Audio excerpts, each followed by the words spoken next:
فواد چودھری تک میڈیا سے گفتگو کر رہے ہیں، وہ آپ کو دکھاتے ہیں۔ 524 ایسٹ اور 72 اسٹریٹ کے اوپر یہ زرداری صاحب کا اس بلڈنگ میں اپارٹمنٹ ہے۔ ہمارا جو آئین کا آرٹیکل 62 ہے اور 63 ہے، وہ تمام جو لیجسلیچرز ہیں ان سے ان پہ یہ ذمہ داری عائد کرتا ہے کہ وہ جو تمام اپنے اثاثے ہیں ان کو ڈکلیئر کریں گے۔ ہم نے جو زرداری صاحب کی دیکھی ہے الیکشن کمیشن میں، جو ہم نے دیکھا ہے، جو انہوں نے الیکشن لڑتے وقت اپنی ڈکلیریشن دی ہے، اس میں یہ اپارٹمنٹ ڈکلیئرڈ نہیں ہے۔ خیال اور امید تو جو زرداری صاحب کو جانتے ہوئے یہ ہوگی کہ ایک آدھ اپارٹمنٹ کے تو نہیں، وہ تو کئی درجنوں اپارٹمنٹس کے مالک ہوں گے۔ اس کے علاوہ سندھ میں ان کے جو معاملات ہیں ان کا بھی ابھی آج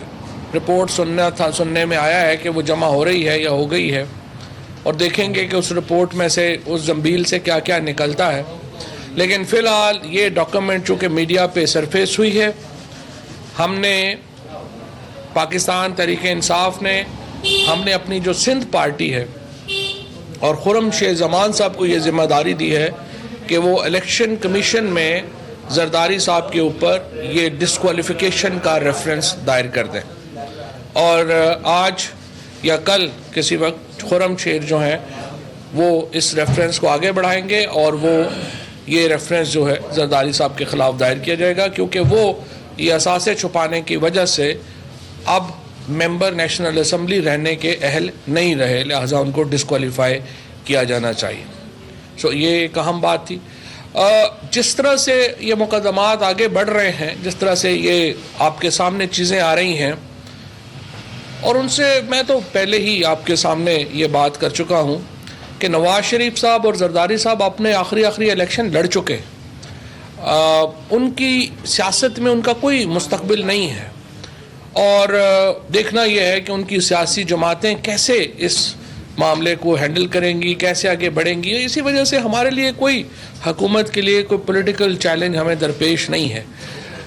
نواز شریف صاحب ہوں، زرداری صاحب ہوں، ان کے اپنے جو کارنامے ہیں وہ اتنے بڑے ہیں۔ اور دوسری بات میں یہ بھی آپ کو بتا دوں کہ جو تحقیقات، چاہے وہ نواز شریف صاحب پہ ہوں، وہ شہباز شریف پہ ہوں، وہ سعد رفیق پہ ہوں، وہ پیپلز پارٹی کے جتنے لوگ ہیں ان کے اوپر ہوں، یہ ان تمام تحقیقات کا آغاز ان لوگوں کی اپنی حکومتوں میں ہوا تھا۔ صرف اداروں کو روکا جا رہا تھا، اداروں کو ایک کام نہیں کرنے دیا جا رہا تھا۔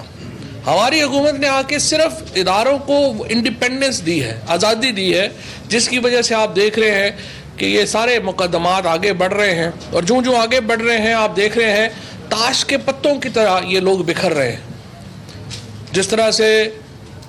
ہاؤس آف کارڈز جس کو کہتے ہیں، ہاؤس آف کارڈز ثابت ہو رہے ہیں یہ ساری سیاسی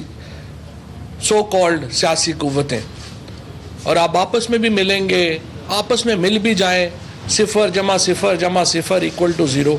ہمیں بڑی خوشی ہے کہ پاکستان تحریک انصاف نے عوام سے جو وعدہ کیا تھا، ہم نے وعدہ کیا تھا کہ ہم ایک کرپشن فری سیاسی نظام کی بنیاد رکھیں گے، ہم اپنے اس وعدے کے اوپر عمل کر رہے ہیں، ہم اس وعدے کے اوپر آگے جا رہے ہیں، اور یہ بہت ہی ایک خوشی کی بات ہے کہ ایک جو تحقیقات ہیں وہ آزادانہ طریقے سے آگے بڑھ رہی ہیں، اور اس کے نتیجے میں پاکستان کی جو سیاست ہے اس میں صحت مندانہ رجحان سامنے آئیں گے۔ اور صحت مندانہ رجحان یہ ہے کہ آپ سرکاری خزانے کو باپ کا مال نہ سمجھیں، سرکاری خزانے کو امانت سمجھیں۔ جس طریقے سے ان لوگوں نے سرکار کے خزانے کو لوٹا، اور پھر جب لوٹنے والوں کو چور ڈاکو کہیں تو پھر باقی سارے آپ کو پتہ ہے ناراض ہو جاتے ہیں۔ لیکن بہرحال یہ ناراض ہوں، راضی رہیں۔ پرائم منسٹر کا ویژن بڑا واضح ہے، وہ سمجھتے ہیں کہ جو قومی خزانے کو لوٹنے والے لوگ ہیں ان کو ان کے انجام تک پہنچانا ضروری ہے۔ ہم نے اداروں کے اوپر سے، تحقیقاتی ایجنسیز کے اوپر سے فری ہینڈ ہم نے ان کو دیا ہے، اور یہ فری ہینڈ تمام پارٹیز کے لیے ہے، تمام لوگوں کے لیے ہے۔ جن لوگوں کو شوق ہے کہ وہ روز آ کے ایک کوئی آدمی پکڑتے ہیں پی ٹی آئی کا، کہتے ہیں جی اس کا بھی نہیں احتساب ہوا، تو پی ٹی آئی تو اقتدار میں نہیں رہی 10 سال، ہمارے تو 5 سال خیبر پختونخوا میں چھوٹا سا ہمارا سیگمنٹ جو ہے وہ اقتدار میں رہا ہے، وہاں پر بھی ایک سکینڈل نہیں آیا۔ 5 سال میں تحریک انصاف کی اب حکومت رہی تھی خیبر پختونخوا میں، کرپشن فری گورنمنٹ تھی، ایک سکینڈل اس کا جو ہے وہ سامنے نہیں آیا۔ اب آ کر کے ایسے ہی ایکویٹ کرنے کے چکروں میں کبھی چھوٹی موٹی باتیں جو ہیں وہ کی جاتی ہیں، لیکن لوگوں کو بھی پتہ ہے ان میں حقائق جو ہیں وہ نہیں ہیں، اور اس کے مطابق جو ہے وہ انشاءاللہ تعالی ہم آگے بڑھ رہے ہیں۔ آج دوسری پاکستان میں یہ جو کرپشن کے خلاف تحقیقات ہیں، اس کے نتیجے میں ایک انٹرنیشنل شفافیت نظر آ رہی ہے پاکستان میں۔ بین الاقوامی جو انویسٹر ہے وہ دیکھ رہا ہے کہ پاکستان میں نئی حکومت آنے کے بعد کیسے چیزیں تبدیل ہوئی ہیں۔ کوئی آدمی آپ کو یہاں پہ انویسٹمنٹ دینے کے لیے پیسے نہیں مانگے گا، یہاں پر ماحول تبدیل ہو رہا ہے، جس کی وجہ سے ہم نے دیکھا ہے کہ کل برٹش ایئر ویز نے اپنا جو پاکستان کے اپنا جو آپریشن ہے وہ شروع کیا۔ اس کے ساتھ ساتھ اور خوشخبری یہ ہوئی ہے کہ پرتگال نے پاکستان کے لیے اپنی ٹریول ایڈوائزری چینج کر دی ہے، اور اب پرتگال کے شہریوں کے لیے پاکستان گرین زون ہے۔ اس کے ساتھ فرانس نے بھی کیٹیگری پاکستان کی جو ہے وہ ریڈ سے اس کو نیچے کر دیا ہے، اور انشاءاللہ ہمیں امید ہے کہ باقی جو ممالک ہیں، یورپی یونین کے باقی ممالک ہیں، وہ سارے ممالک پاکستان کے لیے اپنی ٹریول ایڈوائزریز چینج کریں گے۔ پاکستان میں ایک ماحول، انویسٹمنٹ کا ماحول بن رہا ہے۔ ہم دیکھ رہے ہیں کہ سعودی عرب نے پاکستان کی تاریخ کی سب سے بڑی انویسٹمنٹ لے کے آ رہا ہے، ایگزون جو امریکن کمپنی ہے وہ انویسٹمنٹ لے کے آ رہے ہیں، پیپسی، کوک جو دنیا کی بڑی جائنٹس ہیں انہوں نے اپنی انویسٹمنٹس پاکستان میں بڑھانے کا فیصلہ کیا ہے، اور آہستہ آہستہ آپ دیکھیں گے کہ پاکستان کے اوپر جو معیشت کے اوپر جو کالے بادل چھائے ہوئے تھے وہ اب الحمدللہ وہ ہٹ رہے ہیں۔ آج واشنگٹن پوسٹ میں آپ دیکھیں کہ پرائم منسٹر صاحب عمران خان صاحب کا کے اوپر جو آرٹیکل آیا ہے کہ جو سب سے بڑا اس حکومت کا اور عمران خان کا جو ایج ہے وہ یہ ہے کہ یہ غریب کی بات کر رہے ہیں، ان کی پالیسیز رحم کے اوپر مبنی پالیسیز ہیں، اور یہ وہ ایک سارا کہیے کہ معاملہ تھا جو مسنگ تھا باقی حکومتوں میں، سابق حکومتوں میں، اور آج الحمدللہ جو عمران خان کی حکومت ہے، پاکستان تحریک انصاف کی جو حکومت ہے، یہ حکومت رحم کے اوپر مبنی پالیسیز بنا رہی ہے، کمپیشن کے اوپر مبنی پالیسی بنا رہی ہے، جو کہ ریاست مدینہ کی اساس تھی۔ جو رسول اللہ صلی اللہ علیہ وسلم نے جو مدینہ کی ریاست کی بنیاد رکھی تھی وہ رحم کے اوپر مبنی تھی، وہاں غریبوں سے، ویکر گروپ سے، ان کے ساتھ رحم کی جو رواج تھا وہ شروع کیا گیا تھا، اور اسی بنیاد کے اوپر ہم اس کو آگے لے کے چل رہے ہیں۔ اور بات جب رحم کی ہو رہی ہے تو یہاں پہ یہ بھی میں آپ کو بتاؤں کہ کل ہم نے حامد انصاری کو رہا کیا۔ حامد انصاری کی جو کہانی ہے اس کے اوپر تو ہالی ووڈ، بالی ووڈ ان کی فلمیں بن سکتی ہیں، کس طرح سے ایک بچہ جو ہے وہ پاکستان، وہ اس کا ورژن یہ ہے جس کے اوپر بعد میں آیا، اور جب یہ پرائم منسٹر صاحب سے ملاقات کی تھی جب کرتارپور بارڈر کا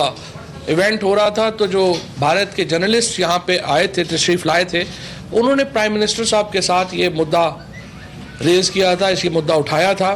کہ حامد انصاری نام کا ایک بچہ جو ہے وہ ان کے بقول وہ سرحد پار کر گیا، کیونکہ فیس بک کے اوپر ان کی کوئی محبت کی داستان کی وجہ سے وہ بارڈر کراس کر کے آ گیا، اور اب اس کو رہا کیا گیا۔ سو یہ بھی ایک کمپیشن کی مثال ہے، ایک رحم کی مثال ہے، جو کہ پاکستان اپنی، چونکہ ہم اپنی پالیسی دے چکے ہیں، ہماری پالیسی بڑی واضح ہے، ہم ایک نارملائزیشن چاہتے ہیں، اور اس کی طرف بھی یہ بھی ایک اہم قدم ہم نے اٹھایا ہے۔ اسی طرح سے ہمیں امید ہے، جس طرح پرائم منسٹر صاحب نے کہا تھا، بھارت کے جو وزٹنگ جرنلسٹ تھے ان کو یہ کہا تھا کہ آپ یہ بات وہاں پہ جا کے کریں کہ کشمیر میں جو بھارت کی اس وقت سیکورٹی فورسز کی جو تسلط ہے، اس کے نیچے جو زیادتیاں ہو رہی ہیں ان کو کم از کم روکا جائے۔ ہم اس پہ بات چیت کریں گے، معاملات سلجھے گا، آگے جائیں گے، لیکن اس وقت تک آپ کشمیر میں اپنے مظالم تو فوری طور کے اوپر بند کریں. وہاں پہ جو زیادتیاں ہو رہی ہیں کشمیر میں اس کے اوپر پاکستان میں بہت کنسرن ہے, اور ہم چاہتے ہیں کہ اس عمل کو فوری طور کے اوپر بھارت جو ہے وہاں پر کشمیر میں ان زیادتیوں کو روکے, تاکہ ہم جو پالیسی ہے ہماری نارملائزیشن آف ریلیشن شپ کی اس کی طرف ہم آگے بڑھ سکیں. سو انشاءاللہ تعالی یہ ڈیولپمنٹس ہوئی ہیں پاکستان کی سیاست میں, اور اس کے بعد اب ہم دیکھ رہے ہیں نواز شریف صاحب کا کیس بھی جو ہے وہ اپنے آخری مرحلے میں ہے, ریفرنس جو ہے وہ ان کے آخری مرحلے میں ہے, اور جو اب تک کی ایویڈنس ہے, جو اب تک کی پروسیڈنگز ہیں وہاں پر عدالت میں, ان میں پاکستان کے لوگوں کو مزید خوشخبریاں انشاءاللہ ملیں گی, اور انشاءاللہ آپ دیکھیں گے کہ جوں یہ پاکستان کی سیاست, پی ٹی آئی کی سیاست, عمران خان کی قیادت میں ہم آگے بڑھ رہے ہیں, ہم اپنی سیاسی منزل ہم نے حاصل کی ہے, ہم انشاءاللہ اپنی معاشی منزل کی طرف بھی بڑھ رہے ہیں. دستاویزات آپ کے پاس آئی ہے, کسی تحقیقاتی ادارے کسی جگہ چھپی ہے, کہاں سے آئی ہے؟ نمبر 2, اور دوسری ہے کہ عابد شیر کی ایک آج کل ویڈیو وائرل ہو رہی ہے سوشل میڈیا پہ, وہ ایک اپارٹمنٹ کے باہر کھڑے ہوئے لندن میں کہہ رہے ہیں فیصل واؤڈا کا ہے, تو آپ نے اس حوالے سے کوئی پارٹی میں بات ہوئی کہ انہی کا ہے یا ڈکلیئرڈ ہے یا نہیں ہے؟ تو ڈکلیئرڈ ہے, فیصل واؤڈا کا جو اپارٹمنٹ ہے وہ تو ڈکلیئرڈ ہے, ان کے کاغذوں میں ہی لکھا ہوا ہے. انہوں نے جو یہ صاحب ہیں عابد شرلی صاحب, جو عجیب و غریب کپڑے پہن کے رات کو گھوم رہے ہوتے ہیں لندن میں, انہوں نے یہ اپارٹمنٹ جو ہے یہ انہی دستاویزات سے لیا ہے جو کہ فیصل واؤڈا صاحب نے ڈکلیئر کیے ہیں. اور مجھے ایک آدھ جو ہمارا اخبار ہے اس نے ایسے تاثر دیا کہ جیسے یہ ڈکلیئرڈ نہیں تھا, لیکن یہ تو ساری ان کی ڈکلیئرڈ پراپرٹی, ڈکلیئرڈ پراپرٹیز کے اوپر تو کوئی مسئلہ نہیں ہے. پرابلم یہ ہے کہ ان ڈکلیئرڈ پراپرٹی اداروں کو مضبوط کرنے کی, کیا پشاور کا نیب بھی آپ مضبوط کرنے جا رہے ہیں؟ دوسرا سوال یہ کہ جو کی اراضی تھی اس کے حوالے سے جو سابق وزیر اعلیٰ ہیں ان کو بھی بلایا گیا ہے, ساتھ میں عاطف صاحب کو بھی بلایا گیا, اس حوالے سے آپ کیا کہیں گے؟ کیس چل رہا ہے, ان کی اپنی مرضی ہے. جو معلم جبا کا کیس ہے یا جو بھی ہے, جیسے میں نے عرض کیا 5 سال تک تو کسی نے کوئی بات نہیں کی ہے. اب آ کر کے یہ باتیں صرف ایسے ایکویٹ کرنے کے لیے ہو رہی ہیں, ان میں کوئی اتنی جو ہے وہ امپورٹنس اور اہمیت اس کی جو ہے وہ نہیں ہے. ایک تو آپ نے یقین دہانی کروائی تھی, میں کیمرہ مین ہوں. جی ویسے کہ میاں صاحب کے جو تینوں گارڈ ہیں انہیں اریسٹ کیا جائے گا, 2 ہو گئے. ایک جو ان کا ذرا رائٹ ہینڈ تھا شکور, وہ ابھی تک گرفتار نہیں ہوا. اور دوسرا آپ نے یقین دہانی کروائی تھی کہ یہاں پر پرائیویٹ گارڈ جو ہے وہ انٹر نہیں ہوں گے, اور آج میاں صاحب دوبارہ آ رہے ہیں, ہمیں پتہ چلا ہے, اور ہم امید کرتے ہیں کہ آپ کے اس اسپیکر صاحب کے اس آرڈر پہ آج امپلیمنٹیشن ہوگی. آپ دیکھیں یہ جو پریمیسز ہیں یہ ظاہر ہے حکومت کے کنٹرول میں نہیں ہے, یہ اسپیکر صاحب کے کنٹرول میں ہے. تو میں آپ کا پیغام یقیناً اسپیکر صاحب کو یاد کرا دوں گا, اور چیئرمین سینٹ صاحب کو بھی یاد کرا دوں گا, کیونکہ انہوں نے پابندی لگائی ہے. پرائیویٹ گارڈز نہیں ہونے چاہیے, اور پرائیویٹ گارڈز نہیں ہونے چاہیے, انشاءاللہ نہیں ہوں گے. جہاں تک آپ کے 2 جو گارڈز ہیں وہ اریسٹڈ ہیں, ایک غالباً مجھے بتایا تھا, مجھے کنفرم نہیں ہے لیکن کس نے بتایا تھا, شاید انہوں نے ضمانت کرا لی ہے یا سامنے, لیکن جو بھی کورٹ پروسیس ہوگا انشاءاللہ اکارڈنگلی. بہت شکریہ. وفاقی وزیر اطلاع چودھری اسلام آباد میں میڈیا سے گفتگو کر رہے تھے. انہوں نے کہا کہ اثاثے چھپانے پر آصف علی زرداری کے خلاف ریفرنس دائر کیا جائے گا. آصف علی زرداری امریکہ میں اپارٹمنٹ کے مالک ہیں. انہوں نے کہا کہ خرم شیر زمان کو ذمہ داری دی ہے کہ وہ نااہلی کا ریفرنس فائل کریں.